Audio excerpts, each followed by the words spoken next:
एक बार की बात है, राजा अकबर अपने दरबार में बैठकर कुछ विचार कर रहे थे। तभी अचानक उन्हें ख्याल आया कि उनकी दाढ़ी और बाल काफ़ी बढ़ गए हैं। इस ख्याल के आते ही उन्होंने अपने एक दरबारी को बुलाकर नाई को फौरन हाजिर होने का संदेश भिजवाया। राजा का संदेश मिलते ही नाई महल पहुंच गया। महल पहुंचकर नाई राजा की हजामत बना ही रहा था कि कहीं से एक कौवा वहां आकर बैठ जाता है और काँव काँव करने लगता है।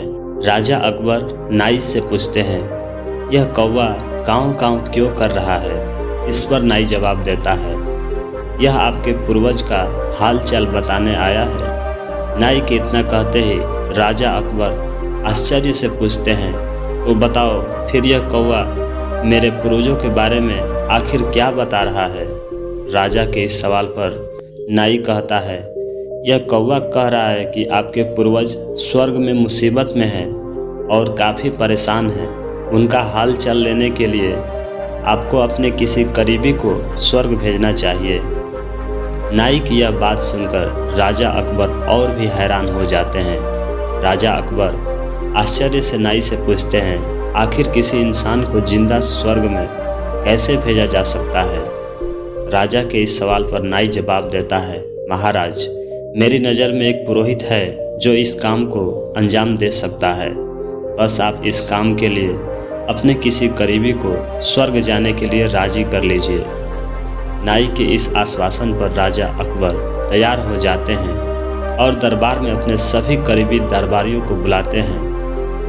राजा के आदेश पर सभी दरबारी अकबर के सामने हाजिर हो जाते हैं। सभी दरबारी राजा के अचानक बुलाने की वजह पूछते हैं। इस पर राजा उन्हें नाई के साथ हुई सारी बात सुनाते हैं। राजा की बात सुनकर सभी दरबारी एक मत में बीरबल का नाम आगे रखते हैं। दरबारी कहते हैं कि स्वर्ग जाकर पूर्वजों का हाल चाल लेने के लिए बीरबल से उचित व्यक्ति और कोई नहीं हो सकता, क्योंकि बीरबल हम सब में सबसे ज़्यादा बुद्धिमान और चतुर है।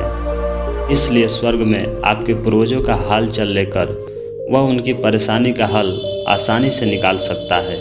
राजा अकबर दरबारियों की इस सलाह को मानते हुए बीरबल को स्वर्ग भेजने की तैयारी कर लेते हैं। इस बात का पता चलते ही बीरबल शहंशाह अकबर से पुरोहित को बुलाकर स्वर्ग भेजने की विधि के बारे में पूछते हैं। बीरबल की इस बात पर राजमहल में पुरोहित को बुलवाया जाता है। पुरोहित के आते ही उनसे स्वर्ग जाने की विधि के बारे में पूछा जाता है। पुरोहित बताते हैं, आपको यहीं पास में मौजूद एक घास के ढेर में भेजा जाएगा। बाद में उस ढेर में आग लगा दी जाएगी। फिर कुछ मंत्रों की शक्ति से आपको स्वर्ग भेज दिया जाएगा। स्वर्ग जाने की पूरी प्रक्रिया जानने के बाद बीरबल राजा अकबर से करीब 11 दिन का समय मांगते हैं और पुरोहित को 11 दिन बाद बुलाने की बात रखते हैं। वह कहते हैं, मैं स्वर्ग जा रहा हूं और कितने दिन मुझे लौटने में लगेंगे इस बारे में निश्चित तौर पर कुछ भी कहना मुश्किल है। इसलिए स्वर्ग जाने से पहले एक बार मैं अपने परिवार से मिलना चाहता हूं और कुछ समय बिताना चाहता हूं। बीरबल अपने घर जाने के लिए महल से रवाना हो जाते हैं। देखते देखते 11 दिन बीत जाते हैं। 12वें दिन बीरबल स्वर्ग जाने के लिए राजा अकबर के सामने हाजिर होते हैं। पुरोहित को बुलाया जाता है और बीरबल को स्वर्ग भेजने की तैयारी की जाने लगती है। पुरोहित बीरबल को स्वर्ग भेजने के लिए महल से कुछ दूर घास का एक ढेर लगवाते हैं। बीरबल को स्वर्ग भेजने के लिए घास के ढेर के अंदर बिठवाया जाता है। घास के ढेर के अंदर जाते ही पुरोहित घास के ढेर में आग लगा देते हैं और बीरबल को स्वर्ग भेजने की प्रक्रिया पूरी कर देते हैं। धीरे धीरे 2 महीने बीत जाते हैं और राजा अकबर को बीरबल की चिंता होने लगती है। तभी अचानक बीरबल दरबार में हाजिर हो जाते हैं। राजा अकबर बीरबल को देखकर प्रसन्न होते हैं और अपने पूर्वजों का हाल चाल पूछते हैं। तब बीरबल बताते हैं, आपके पूर्वज काफ़ी खुश हैं और मज़े में हैं। उन्हें बस एक ही तकलीफ़ है कि उनकी दाढ़ी और बाल काफ़ी बड़े हो गए हैं, जिन्हें काटने वाला स्वर्ग में कोई नाई नहीं है। इसलिए वहाँ उन्हें एक नाई की ज़रूरत है। बीरबल कहते हैं, ऐसे में हमें आपके पूर्वजों के लिए एक अच्छे नाई को स्वर्ग भेजने की तैयारी करनी चाहिए। बीरबल की इस बात पर राजा नाई को स्वर्ग जाने का आदेश देते हैं।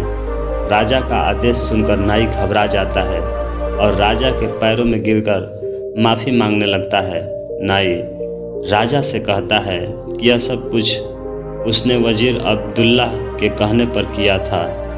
यह सब उन्हीं की साजिश थी ताकि वह बीरबल को अपने रास्ते से हटा सके। अब राजा अकबर के सामने सारी सच्चाई आ चुकी थी।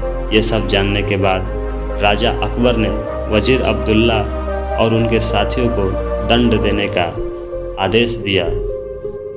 अंत में राजा अकबर बीरबल से पूछते हैं, तुम्हें इस सच्चाई का पता कैसे चला और तुम घास के ढेर में आग लगाने के बाद कैसे बच गए? तब बीरबल जवाब देते हैं, आग के ढेर में जाने की बात सुनकर मुझे इस साजिश का अंदाज़ा हो गया था। इस वजह से मैंने 11 दिन का समय मांगा था। उन 11 दिनों में मैंने उस घास के ढेर वाले स्थान के नीचे से अपने घर तक का एक सुरंग बनवा दी थी।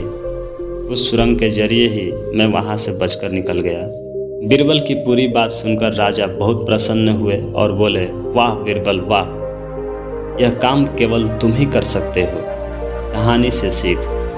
बीरबल की स्वर्ग यात्रा कहानी से सीख मिलती है कि सूझबूझ से बड़ी परेशानी का हल आसानी से निकाला जा सकता है।